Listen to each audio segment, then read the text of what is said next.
Assalamualaikum warahmatullahi wabarakatuh. Perkenalkan, saya Dr. Pandu Yenesewu XTI MAG, salah satu dosen di Prodi Ilmu Pendidikan Agama Islam, Fakultas Pendidikan Ilmu Pengetahuan Sosial Universitas Pendidikan Indonesia.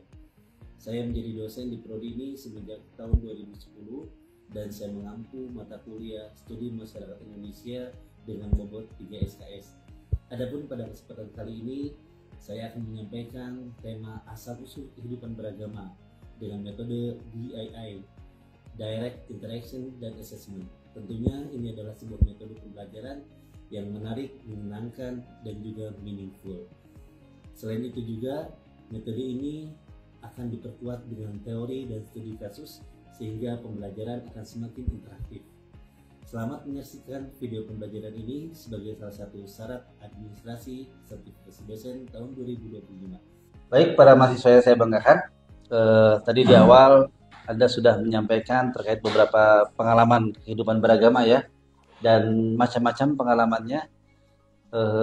Diharapkan ini bisa menjadi sebagai sebuah pijakan ke depannya, agar kita semakin meyakini keberadaan Tuhan. Itu aja dulu, keberadaan Tuhan aja. Karena yang paling penting bagi seseorang itu adalah terkait iman, terkait bagaimana kehidupan beragamanya, bertemu dengan berbagai macam organisasi dan perbedaannya, betul ya? Yang paling penting adalah iman kita kepada Tuhan itu sendiri. Berikutnya, dalam mata kuliah ini, kita akan fokus terhadap dua hal ini di capaian pembelajaran. Pertama di CPL-nya, bagaimana kita, Anda sebagai mahasiswa ini bisa memiliki pemikiran yang logis, kritis, sistematis, menjunjung nilai-nilai humaniora sesuai dengan bidang keahlian, dan merancang program pembinaan keagamaan baik di masyarakat maupun di kehidupan sekolah. Bukankah nanti Anda juga ada yang ingin menjadi seorang guru pendidik ya, ataupun ada juga yang ingin menjadi aktivis lainnya di kehidupan masyarakat? Silahkan. Maka dari itu di CPMK-nya adalah mahasiswa mampu menghormati dan menerima perbedaan agama tanpa menyalahkan atau melakukan diskriminasi. Dalam artian bagaimana kita memiliki pemikiran inklusif. Tadi saya di awal menyampaikan Anda ini sebagai generasi inklusif. Jadi sudah bukannya lagi kita berada pada level terkait permasalahan perbedaan yang sifatnya itu sudah selesai sebenarnya dibahas ya. Kemudian juga bagaimana kita bisa menyesuaikan diri dan mencari jalan damai. Ini yang paling penting. Jalan damai, umatan, wasaton. Ada istilah seperti itu ya. Makna dari moderasi itu diartikan juga sebagai umat penengah gitu ya. Dia bisa sebagai perkat umat, kanan kiri, Islam kanan atau Islam kiri, dia bisa mempersatukan itu. Bisa nggak sih lulusan IPAI menjadi perkat umat? Bisa, harus bisa ya. Oke. Berikutnya, nah, saya ingin sedikit minta pendapat dari Anda semua. Terlepas dari tulisan di sini, bagaimana Anda memahami gambar ini? Sebuah gambar. Oke, silakan. Kalau dari yang saya tangkap dan pahami dari gambar tersebut, itu seorang yang sedang berputus asa lalu akhirnya kembali kepada orang yang bisa memberikan, kepada seseorang ataupun zat yang bisa memberikan solusi dari permasalahan tersebut, yaitu kepada Tuhannya. Jadi gambar tersebut orang yang sedang putus asa lalu berdoa kepada Tuhannya. Oke. Terlihat di depan, tadi siapa namanya? Lintang. Tepuk tangan dulu untuk Lintang. Bagus. Lintang berpendapat ini adalah gambar seorang yang memang dia dalam keadaan putus asa dan memohon kepada zat yang lebih kuat. Kita bisa mendefinisikan zat itu adalah Tuhan Allah Subhanahu wa Ta'ala. Oke, relate mungkin ya. Yang lain ada lagi dengan pemahaman lain tentang gambar ini. Satu lagi, silakan. Menurut saya gambar tersebut adalah orang yang menunjukkan kelemahan dirinya dan meminta kepada sesuatu yang lebih besar daripada dia untuk meminta yang tidak bisa dia lakukan gitu mungkin. Menunjukkan, terima kasih, tepuk tangan dulu. Saya hampir lupa. Menunjukkan bahwasanya kita lemah. Tadi di mata kuliah sebelumnya di akidah dijelaskan kita itu butuh terhadap Tuhan. La quwata illa billah. Kita nggak ada upaya, nggak ada kekuatan kecuali Tuhan sendiri yang memberikan kita kekuatan. Menunjukkan kita lemah, nggak bisa ngapa-ngapain. Jadi para mahasiswa yang saya banggakan nih generasi inklusif sebenarnya eh, gambar ini bisa menjadi salah satu eh, yang membawa kita kepada sebuah definisi kenapa sih manusia itu beragama, kenapa sih ada kehidupan beragama. Salah satu indikatornya apa? Kita dalam kehidupan nggak lepas dari putus asa. Pernah menghadapi itu? Pernah. Kemudian kita itu lemah. Lemah nggak sih sebenarnya? Lemah sebenarnya. Kenapa ada la haula wala quwata illa billah? Itu berarti dalam mengarungi kehidupan ini, kehidupan baik agama secara individu, kehidupan secara beragama juga kita mengalami yang namanya lemah dalam suatu titik tertentu. Nah, oke, lihat ke definisi ini ya, latar belakang hadirnya agama. Agama itu hadir dilatar belakangi oleh manusia yang percaya terhadap suatu kekuatan yang di luar dirinya. Di luar diri. Ini agama hadir. Agama bukan sebagai sebuah definisi, tapi agama muncul karena manusia itu membutuhkan kekuatan yang di luar diri. Dia nggak bisa kalau nggak ada kekuatannya. Nah, sebelum kita meyakini ada agama, ada nggak sih keyakinan itu? Itu aja dulu. Sebelum nanti lebih jauh, kamu agamanya Islam, Anda agamanya Nasrani, Anda agamanya Hindu, dan lain sebagainya. Sebelum itu, kita identifikasi dulu. Di dalam diri kita, ada nggak sih suatu kelemahan? Di dalam diri kita, ada nggak sih rasa butuh terhadap Sang Maha Kuasa atas segalanya? Kalau itu sudah ada, minimal itu identifikasi awal, berarti kamu butuh dengan namanya Tuhan. Oh iya, nanti lanjut lagi.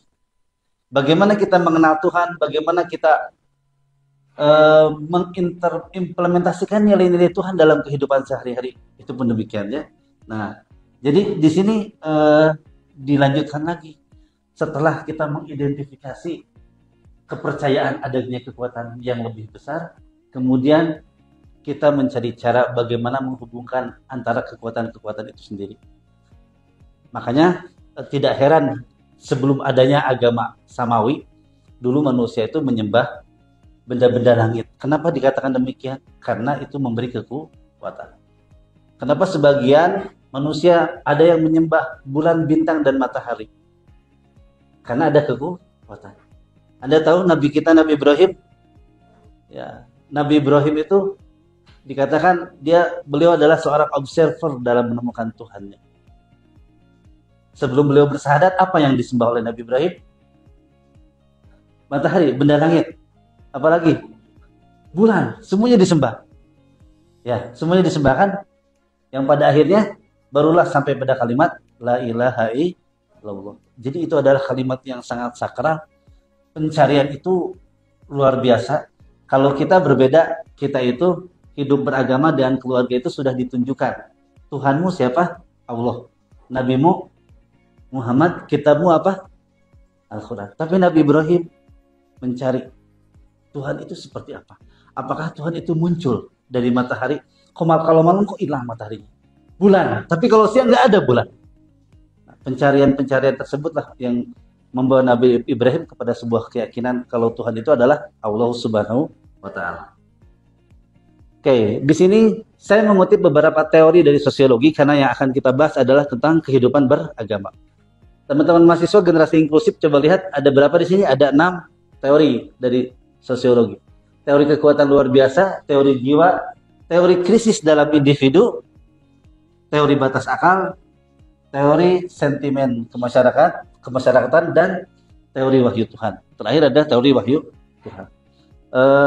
Kita lihat nanti, kita identifikasi pengalaman teman-teman dalam beragama ini, kira-kira kenal agama itu dari mana dulu? Para nabi dari mana dulu nih? Kita sebagai manusia biasa kenal dengan agama itu dari mana? Apakah memang jiwa kita sendiri yang benar-benar merasa keberadaan Tuhan itu? Atau kita pernah mengalami krisis dalam individu? Walanabluwannakum bisyai'in minal khauf, itu adalah masalah krisis sebenarnya. Ju baru luarnya.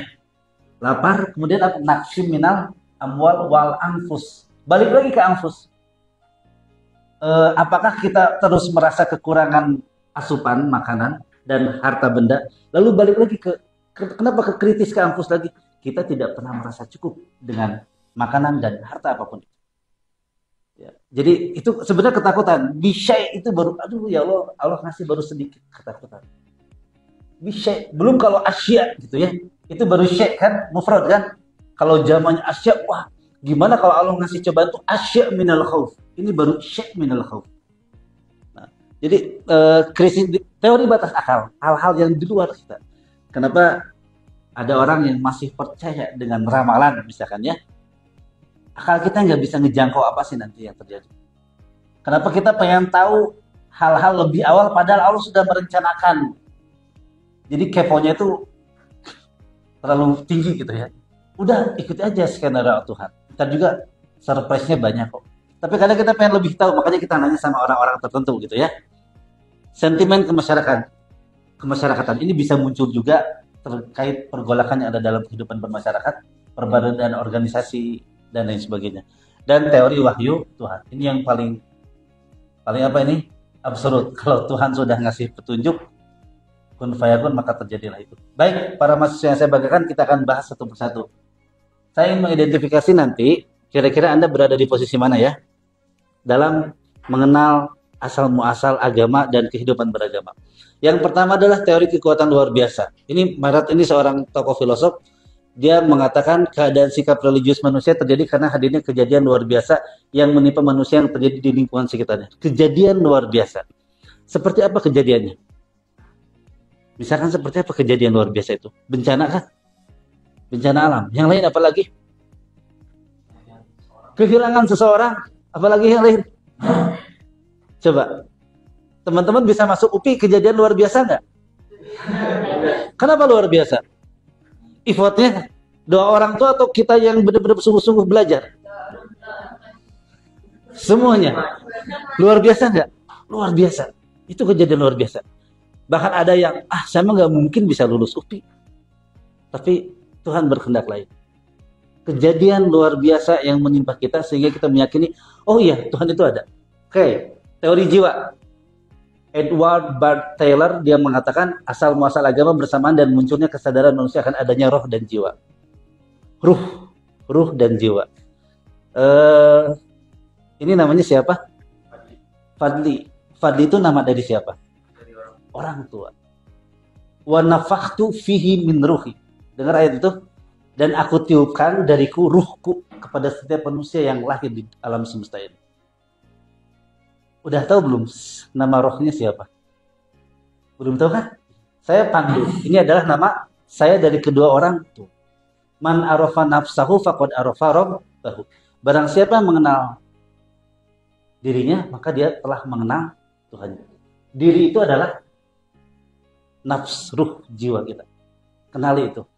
Cara mengenali gimana? Identifikasi lebih awal. Kalau kita mau ngelakuin perbuatan yang dilarang Tuhan, suka ada bisikan-bisikan nggak? Jangan lakuin. Wa nafakhtu fihi min ruhi. Nggak mungkin ruh Tuhan itu menyuruh kepada keburukan. Nggak mungkin kan? Nah itu. Kenali itu. Makanya dalam kehidupan beragama itu, kita tidak hanya mengenal diri kita sebagai seorang manusia yang diberikan nama oleh orang tua, tapi pahami lebih dari itu. Oh iya, di dalam saya itu ada ruh dari Tuhan Allah Subhanahu wa taala yang mana saya harus mengenali dengan baik. Ini jasad, betul kan? Ini wajah yang mirip orang tua. Benar nggak? Wajahnya mirip siapa? Orang tua kan? Iya tuh orang tua ya. Wajahnya mirip siapa? Ayah atau ibu? Lebih condong kemana? Campuran keduanya. Jadi ini adalah jasad yang Tuhan berikan yang sebenarnya tidak jauh dari turunan kita. Ayah atau ibu. Oke. Berikutnya ada teori krisis dalam individu. Keagamaan manusia muncul untuk menghadapi krisis yang ada dalam kehidupan manusia itu sendiri. Krisis seperti apa tadi? Diputusin. Pernah ada yang diputusin? Yang sabar ya kamu ya. Kamu harus yakin kalau jodoh di tangan Tuhan itu, kenapa harus takut kehilangan? Oke? Nah, benar nggak? Benar nggak sih? Yakin nggak dengan itu? Oke. Putus asa ini disebabkan oleh apa kira-kira? Permasalahan yang ada dalam diri kita. Tuhan ninggalin kita nggak sih sebenarnya? Kebanyakan manusia itu mayoritasnya PDKT sama Tuhannya ketika dia sudah merasa krisis dalam dirinya sendiri.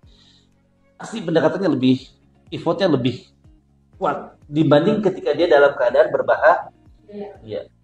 Nah, ini harus dipertanyakan, kenapa sih kita butuh Tuhan pas lagi krisis aja gitu ya? Coba, di antara 3 faktor ini saya ingin nanya dulu ya. Mana yang paling dominan atau mayoritas yang sering kita anut dari 3 teori ini untuk meyakini dan ngedeketin Tuhan? Krisis. Semuanya setuju krisis? Saya juga begitu sama. Saya kalau lagi ini udah bener ngegelar sejadah, nangis-nangis aja, bener gak? Ya Allah, aku teh gini-gini punya masalah, kata Tuhan teh apa? Kamu mah giliran masalah aja, ada masalah baru mendeketin minta doa. Lagi bahagia masuk lupa sama aku. Mungkin gitu ya Tuhan kamu ya. Tapi kan Tuhan tidak melihat itu kan. Sini. Ngedeketin kata Tuhan kan. Rasain itu. Sedikit cerita pengalaman ketika kemarin saya melakukan ibadah. Kita cuma ngomong dalam hati, Tuhan, aku pengen sholat di dalam haram. Saya teh lapar, ini teh belum minum pun nggak bawa gitu ya. Karena terburu-buru ngejar biar dapat di dalam. Akhirnya kan digiring sama askar itu ya. Wah, kemana. Aduh, udahlah saya nerima aja. Mau dimanapun juga ditempatin. Tiba-tiba ada askar yang nyuruh, sini kamu ke bawah. Lantai bawah, dekat pelataran. Alhamdulillah. Ya Allah, alhamdulillah dekat pelataran. Pas ada yang ngasih bingkisan biasanya kan. Ada yang ngasih bingkisan. Ya Allah. Saya nggak kuat langsung. Mengandung bawang lah pokoknya cerita itu ya. Nah, saya terima. Anda tahu? Nggak saya minum, nggak saya makan. Tuhan nggak kasih itu. Yang Tuhan kasih adalah kepuasan jiwa batin. Saya terima, kok saya nggak haus ya? Kok saya nggak lapar? Padahal tadi teh, ya Allah saya pengen sholat dekat pelataran. Yang kedua, saya teh lapar, saya haus. Ternyata bukan itu. Kepuasan batin melebihi segalanya. Wa naqsim minal amwal wal anfus tuh nggak ada apa-apanya. Kalau udah Tuhan tutupin, kamu nggak butuh makan yang banyak, yang nikmat, yang enak. Kamu nggak butuh kehidupan yang mewah. Kalau Tuhan udah kasih kepuasan dari itu udah melebihi segalanya.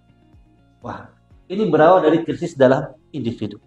Saya ngerasa itu, ya Allah, pas udah digituin sama Tuhan, satu, Tuhan itu ada. Dua, yang aku butuhin belum tentu Tuhan kasih itu secara lahiriah. Teman-teman harus nemuin pengalaman ini ya, nggak mesti harus di sana, di sini juga. Oke? Next. Ada 3 teori lagi. Teori sentimen kemasyarakatan, teori wahyu Tuhan, dan teori batas akal. Teori sentimen kemasyarakatan. Agama muncul karena adanya getaran suatu emosi jiwa akibat dari pengaruh rasa kesatuan sama masyarakat. Organisasi-organisasi masyarakat di Indonesia banyak tidak? Banyak ya? Banyak kan? Belum lagi perbedaan-perbedaan dari segi furu'iyah fikihnya. Bener kan? Rasa kesatuan itu yang memunculkan persatuan untuk ibadah bareng-bareng. Bener ya? Itu teman-teman, itu adalah bagian dari munculnya kehidupan beragama. Organisasi, komunitas di kampus, ya betul ya. Oke, teori wahyu Tuhan. Sikap religius manusia terjadi karena mendapat wahyu dari Tuhan. Ini adalah khusus bagi para nabi al-anbiya yang memang diberikan wahyu oleh Tuhan. Levelnya beda. Teori batas akal, masalah kehidupan yang tidak dapat dipecahkan dan akal maka akan dipecahkan dengan magic atau ilmu gaib. Nah ini dia. Nabi melarang kita untuk ngedatangin dukun. Ngedatangin aja nggak diterima sholatnya, apalagi mempercayai. Hadisnya gitu ya, sahih. Nah, oke. Di antara ini, kira-kira teori mana Anda ada di posisi mana? Yang dominan yang Anda anut? Enggak, ini. Di antara 3 ini. Bukan yang tadi. Sentimen kemasyarakatan, wahyu Tuhan, batas akal. Kira-kira yang mana? Oke, ada yang batas akal, ada lagi yang lain? Ini enggak ya? Sentimen kemasyarakatan. Kenapa sentimen kemasyarakatan? Kenapa sentimen kemasyarakatan? Karena kan banyak organisasi juga di sekitar gitu. Itu tentang ininya. Jadi saya juga pernah pengalaman kemarin, pada Allah. Ada adik kelas saya masuk agama Buddha kemarin. Seorang muslim masuk ke agama Buddha. Dan di situ saya dapat pengalaman bahwa keajaiban agama Islam itu di sini gitu sebenarnya. Soalnya teman saya yang adik kelas saya itu masuk agama Buddha itu bilang juga gini, kenapa orang yang mu'alaf lebih diistimewakan daripada orang yang murtad katanya. Nah jadi kalau yang saya rasa sentimen kemasyarakatan. Bagus. Nanti kita komentar. Tepuk tangan dulu. Satu lagi, teori batas akal. Silakan. Ya, eh, karena menurut saya kenapa teori batas akal, karena banyak hal yang tidak saya mengerti, banyak yang tidak saya pahami. Ternyata ilmu itu luas, ternyata Betul. saya itu sangat bodoh dan tidak tahu apapun Masya gitu. Allah. Subhanallah. Jadi di saat saya bilang tidak tahu, itu artinya dia tahu gitu. Nah, Itu maksudnya. tepuk tangan tuh bagus tuh. Di saat kita bilang tidak tahu, apa sih yang nggak Tuhan tahu, benar nggak? Kalau dengan Tuhan itu, kita merasa orang paling lemah, paling nggak bisa ngapa-ngapain. Ya, jadi berdoa itu kan butuh pengharapan dan butuh, ya Allah, aku tuh udah nggak bisa apa-apa, ngerti maksudnya? Rasa merendah, tau rasa merendah? Kalau kita mau menghadap seorang pemimpin, kan kita teh sambil membukukan badan, masa sih sama Tuhan minta doa aja nggak kayak gitu ya? Oke. Pengalamannya menarik tentang sentimen masyarakat. Tadi ada salah seorang teman kita yang adik kelasnya pindah agama. Teman-teman ke agama itu makanya itu adalah suatu kepercayaan dari dalam diri kita yang sebenarnya tidak bisa diintervensi oleh orang manapun, benar ya? Ya kan, kita yang merasakan kenyamanan itu kan. Tapi saya titip, wala tamutunna illa wa antum muslimun. Itu harus kuat fondasinya. Kalau Anda bisa ngajak dia masuk Islam lagi, jaminannya apa? Surga. Orang yang bisa mengajak seseorang untuk bersyahadat. Oke, ya semoga ya. Mudah-mudahan dan yang lainnya tetap istiqomah, stay the same di dalam agama Islam. Oke, berikutnya sedikit saya ingin menyampaikan teori lagi dari Emil Durkheim. Dalam bukunya The Elementary Forms of Religious Life, dia menunjukkan bahwa agama itu berfungsi sebagai sarana penciptaan pendidikan. Jadi secara tidak langsung kehidupan beragama ini mau tidak mau dia itu adalah suatu hal yang terorganisir, terdidik. Waktu sholat itu kapan, ke gereja itu kapan, bener nggak? Anda tahu di Bali ketika waktu itu ada hari apa nyepi, penerbangan semua berhenti, wisatawan semua nggak boleh keluar, bener ya? Dalam waktu tertentu. Ini bagaimana cara menghargainya seperti itu. Melalui ritual masyarakat membangun solidaritas dan mengukuhkan struktur kekuasaan. Kadang-kadang organisasi agama itu lebih kuat daripada organisasi lainnya, gitu ya. Kuat karena struktur dia bisa membuat sebagai sebuah struktur kekuasaan. Makanya kenapa dulu di dogma gereja itu bisa melegitimasi bahkan tidak bisa mengakui tentang penemuan para saintis seperti Galileo Galilei. Dogma gereja kuat. Ketika bumi dikatakan tidak bulat, bener kan? Masalahnya itu kan temuan saintis tidak sinkron dengan dogma gereja. Struktur kekuasaan. Oke. Agama bukan sekedar tentang Tuhan, melainkan tentang nilai yang disakralkan oleh komunitas. Nilai yang disakralkan. Tempat bisa. Alat bisa. Atribut bisa. Bisa nggak? Ka'bah sakral. Di sana ada Hajar Aswad. Benar? Apa kata Umar bin Khattab? Ini menarik. Kalau Rasul nggak nyium itu, nggak akan aku cium batu itu. Secara logika, kau nyium batu. Bener kan? Umar bin Khattab tuh logis sekali, rasionalnya sangat jalan. Kalau bukan Nabi yang nyium, nggak akan aku cium. Jadi ngapain nyium batu itu? Karena Rasul cuma ngikut itu aja. Cuma itu aja sebenarnya. Ini yang bener Umar ini keren banget. Saya senang banget. Dan kalau Rasul nggak nyium, nggak akan aku cium. Bener juga ya. Oke, baik. Ini kasus sebenarnya tentang ramalan. Saya ingin satu orang berpendapat aja. Silakan. Ya, boleh. Satu orang berpendapat aja. Menurut saya yang Simpson itu kan terkesan kayak menyeramkan sekali. Ini Simpson sangat mengetahui detail Trump, kemudian Ya, Arab. betul. Sebagai yang suka ngedit-ngedit gitu, itu tuh kejadiannya kejadian duluan, baru dibikin animasinya. Jadi kayak bisa jadi hoax, kayak bohongan itu skenario. Bagus. Jadi bisa kayak gitu juga. Jadi nggak benar-benar persis kita ngikutin anime apa kayak Simpson Dia seorang ini ya pengikut anime. pengikut enggak Pak? Oh enggak. Penonton. Ya sedikit lah, Sedikit. Ya. gitu. Oke, terima kasih. Jawaban dari teman Anda sudah mewakili kalau teman-teman itu artinya lebih percaya terhadap apa yang Tuhan kehendaki daripada perencanaan manusia, benar kan? Hal-hal yang seperti ini. Oke, terima kasih. Tepuk tangan untuk kita semua. Terakhir ada refleksi. Nanti ini ada tugas buat teman-teman semua. Silahkan nanti diklik. Ada beberapa pertanyaan. terkait tentang tema perkuliahan kita pada siang ini, kehidupan beragama ya, asal usul kehidupan beragama. Silakan nanti diklik, nanti saya share juga linknya.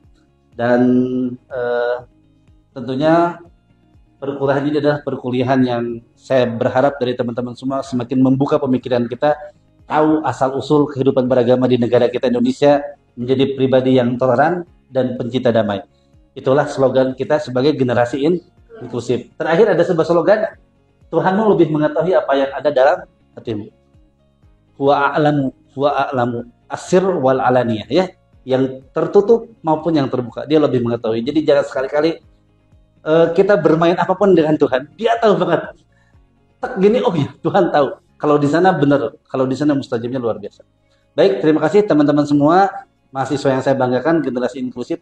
Semoga kita senantiasa dalam keadaan lindungan Allah Subhanahu wa taala. Mari kita tutup perkuliahan ini dan bersama membaca alhamdulillah. Alhamdulillahirabbil alamin. Assalamualaikum warahmatullahi wabarakatuh. Waalaikumsalam warahmatullahi wabarakatuh. Semangat untuk menjadi generasi inklusif. Assalamualaikum warahmatullahi wabarakatuh.